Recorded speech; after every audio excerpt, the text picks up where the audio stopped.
Good morning student. आज आप कल हम लोगों ने लाभ हानि के पहला चैप्टर जिसमें लाभ हानि के कुछ सूत्र और उससे संबंधित कुछ प्रश्न का सॉल्यूशन सीखे थे। आज हम लोग लाभ हानि जो विभिन्न कंपटीशन एग्ज़ाम में आते हैं, कुछ ट्रिक लाभ हानि से जो कि परीक्षा में हमेशा पूछे जाते हैं, उसके बारे में आज हम लोग क्वेश्चन आंसर करेंगे। तो इसमें एक ट्रिक है, नोट में लिख लीजिए। ये ट्रिक आपको हमेशा काम आएगा।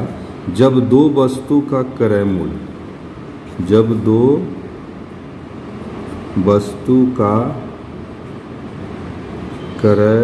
मूल्य समान हो, जब दो वस्तु का क्रय मूल्य समान हो और सेम चेंज हो तो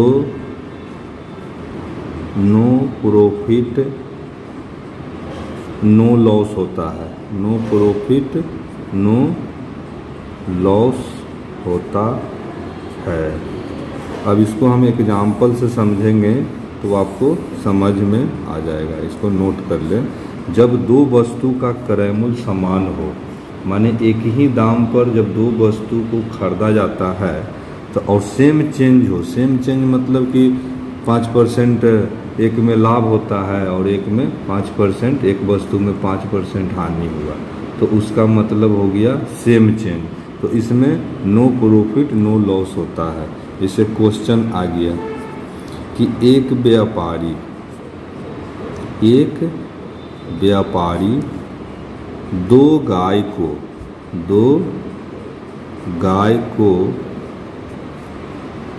10,000 रुपया प्रति गाय की दर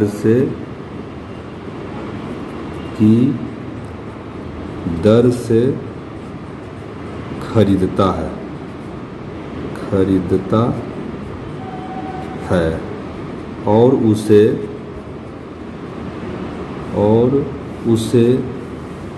बेचने पर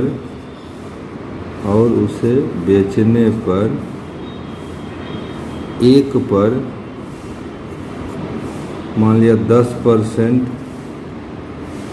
लाभ तथा दूसरे पर 10% की हानि होती है।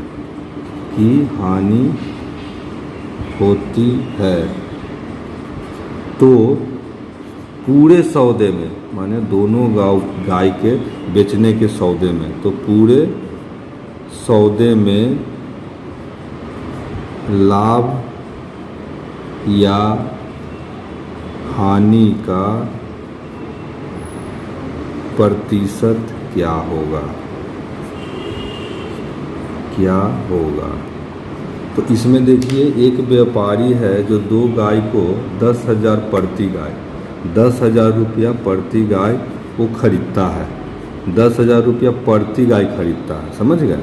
और उसे बेचने पर एक पर 10% का लाभ तथा दूसरे पर 10% का हानि होता है। माने ये देखिए, जब दो वस्तु का क्रय मूल्य समान हो, माने दो गाय खरीदा है और दोनों का क्रय मूल्य माने खरीदने का जो मूल्य होता है, क्रय मूल्य मतलब खरीदने का मूल्य समान है, माने 10,000 रुपया प्रति गाय और सेम चेंज बोल रहा है। तो सेम चेंज देखिए, उसे बेचने पर एक पर 10% लाभ तथा दूसरे पर 10% की हानि होती है।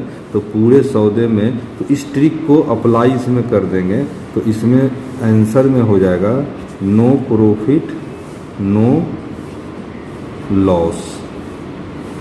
अब देखिए, इसको आप ऐसे भी समझ सकते हैं, बना के देख लें। एक व्यापारी दो गाय को 10,000 में खरीदता है, एक पर उसे 10% लाभ होता है, एक पर उसे 10% लाभ होता है।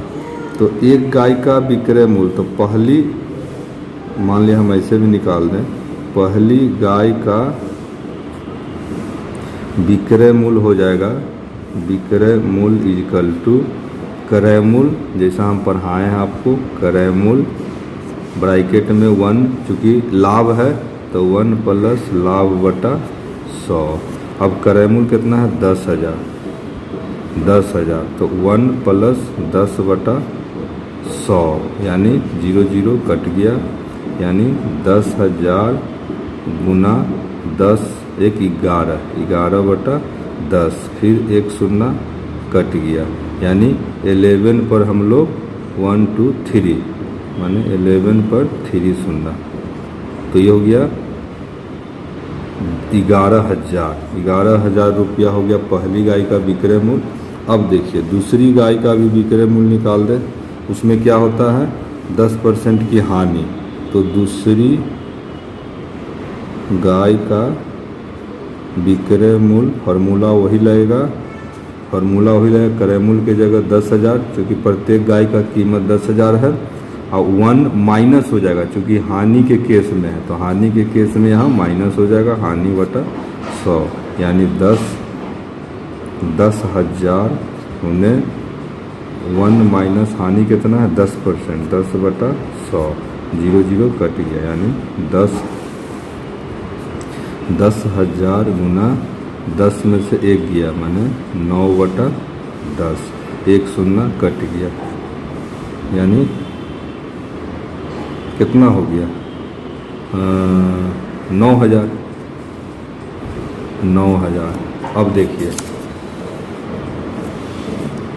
ये देखिए पहली गाय में उसको 11,000 फायदा हुआ, दूसरी गाय में 1,000 का फायदा हुआ, दूसरी गाय में उसको 1,000 का नुकसान हो गया, तो दोनों को जोड़ के भी देख लीजिए 11 और 9 20,000 ही आया, और दोनों गाय को खरीदने में प्रत्येक गाय का 10,000 है, तो दो गाय का कितना हो जाएगा 20,000, माने कोई चेंज नहीं हुआ, इसमें कोई चेंज नहीं हुआ, इस तरह कोई चेंज नहीं हुआ, क्योंकि जितना फायदा हुआ, मान लिया कि यहाँ 1,000 का फायदा हुआ, यहाँ प्रॉफिट कितना हुआ, प्रॉफिट बराबर विक्रय मूल्य माइनस क्रय मूल्य, माने 11,000 माइनस 10,000 यानी 1,000 का हुआ, और लॉस कितना हुआ, लॉस हो गया आपका क्रय मूल्य 10,000 माइनस 9,000 बराबर 1,000।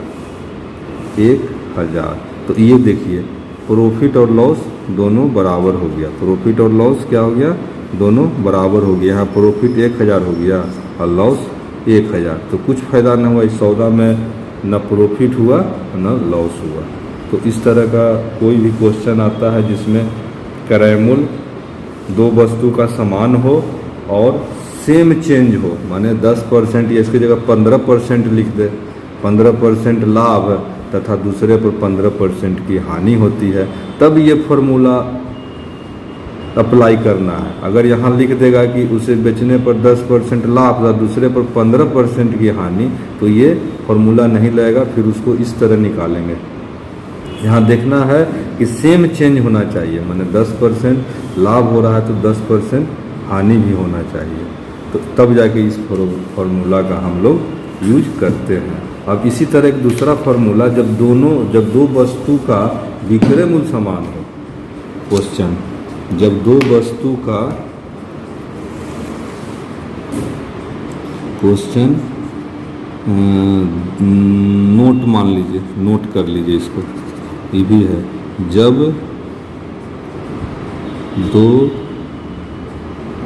वस्तु का विक्रय मूल्य समान हो, विक्रय मूल्य समान हो और सेम चेंज हो, और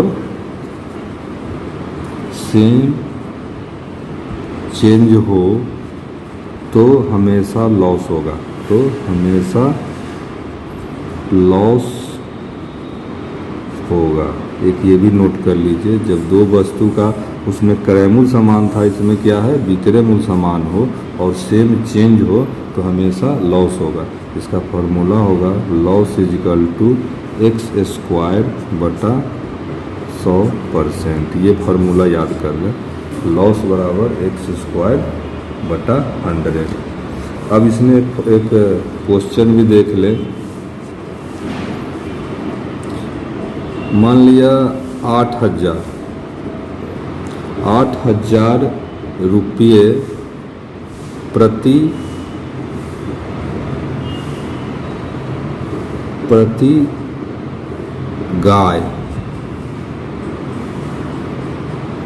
गाय के दर से 2 गाय बेचने से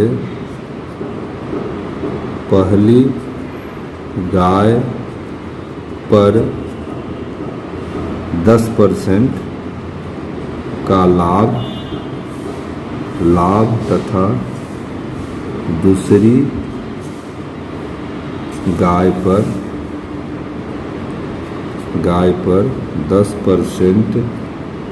10% की हानि होती है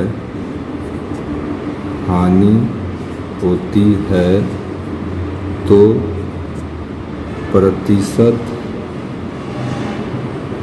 प्रतिशत लाभ या हानि क्या होगा। तो इसमें ये फार्मूला एप्लीकेबल होगा कि जब 2 वस्तु का विक्रय मूल्य समान हो और सेम चेंज हो तो हमेशा लॉस होता है। तो इसमें क्या होगा, हमेशा लॉस। अब दोनों वस्तु का देखिए विक्रय मूल्य 8,000 रुपया प्रति गाय के दर से 2 गाय बेचने से, माने 8,000 रुपया इसका विक्रय मूल्य हो गया प्रत्येक गाय का। और बेचने पर देखिए सेम चेंज होता है, एक पर 10% का लाभ होता है, एक पर क्या होता है 10% का लाभ और दूसरे पर क्या होता है 10% का हानि, यानी ये सेम चेंज है, इसको क्या बोलेंगे सेम चेंज। और गाय का विक्रय मूल्य, दोनों गाय का विक्रय मूल्य भी समान है, तो यहाँ फार्मूला लग जाएगा, हमेशा इसमें लॉस होगा, लॉस बराबर x² बटा 100%। x की जगह 10 लिखना है, यानी 10 जो कि 10% है तो 10² बटा 100%, यानी 10 है 100 बटा 100%, यानी 1% का लॉस होगा। पूरे सौदे में क्या होगा 1% का लॉस यानी हानि होगा। तो इस तरह का क्वेश्चन अब इसी में कर देगा, इसमें कुछ भी कर दीजिए। 15,000 रुपये प्रति घोड़ा के दर से 2 घोड़ा बेचने से पहले घोड़ा पर 20% और दूसरे घोड़ा पर 20% की हानि होती है तो हमेशा लॉस होगा। तो यहाँ 20% है तो 20 का स्क्वायर अब बटा 100 कर दीजिए, माने 400 बटा 100 यानी कट के 4% का लॉस होगा। तो इस तरह का क्वेश्चन इस ट्रिक पर हम लोग बनाते हैं। यहाँ हम एक ही उदाहरण दिए हैं, आप इसमें भिन्न भिन्न उदाहरण से आप इसको बना सकते हैं। और एक क्वेश्चन और भी आता है, इसको भी ट्रिक वाला ही है, इसको भी समझते हैं। क्वेश्चन 3 उसमें क्या होता है 10 रुपया में 11 वस्तु खरीदा जाता है तथा 11 रुपया में 10 वस्तु बेचा जाता है तो प्रतिशत लाभ या हानि निकाले। तो इसको सीधा सीधे इस तरह बनाते हैं, 10 रुपया में 11 वस्तु खरीदा जाता है, यानी 10 रुपया में 11 वस्तु खरीदा जाता है, माने ये हो गया आपका CP। और 11 रुपया में 10 वस्तु बेचा जाता है, ये हो गया आपका SP। तो इसका ट्रिक होता है ये दोनों को गुना कर दें, माने इसका वस्तु और इसका रुपया गुना करके माने क्रॉस कर दीजिए, इस तरह गुना कर दीजिए। 11 गुने 11 माइनस हो जाएगा 10 गुने 10, यहाँ रुपया को वस्तु से गुना कर दीजिए, यहाँ 11 रुपया को इससे गुना कर दीजिए, क्रॉस कर दीजिए। और इसको इससे गुना कर दीजिए, 10 माइनस 10 गुना 10। अब बटा लिख दीजिए 10 गुना 10, ये वाला माने ये हो गया विक्रय मूल्य, मान लीजिए इसको क्रय मूल्य, तो ये 10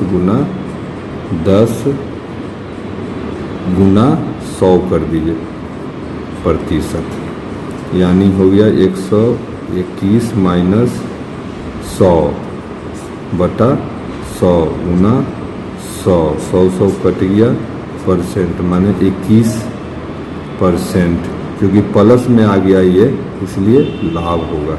अगर ये माइनस में आता, मान लिया यहाँ हो जाता कि 10 रुपया में 11 वस्तु मिलता है, और यहाँ हो जाता है कि 10 रुपया में 11 वस्तु मिलता है, तब जाके ये चेंज हो जाता है, तो ये वाला इधर आ जाता, 10 दहें ये 100, तो माइनस 21% हो जाता, तो हानि हो जाता। तो यहाँ क्या हो गया, लाभ 21%।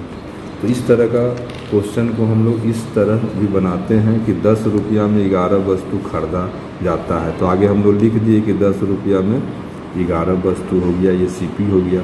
और 11 रुपया में फिर 11 रुपया में कितना वस्तु, उसको फिर क्रॉस कर दें, तो रुपया को इससे, तो 11 गुने 11, फिर उसके बाद 10 गुने 10 माइनस कर दिए, और फिर ये 10 गुने 10, ये वाला 10 गुने 10 नीचे कर दिया, गुने 100 काट दिए, अगर प्लस में आ गया तो लाभ और माइनस में आ गया तो हानि। तो इस तरह का ट्रिक हम लोग अप्लाई करते हैं। तो आज हम लोग 3 ट्रिक सीखें, तो आशा करते हैं कि आप लोग अच्छी तरह से समझ गए होंगे। कल हम लोग इसका तीसरा लेक्चर लेंगे, उसमें और भी एग्जाम्पल से हम लोग समझेंगे कि परीक्षा में किस तरह का क्वेश्चन आते हैं। कृपया अगर वीडियो आपको अच्छा लगे तो इसे लाइक कर दें, शेयर कर दें और सब्सक्राइब कर दें। धन्यवाद।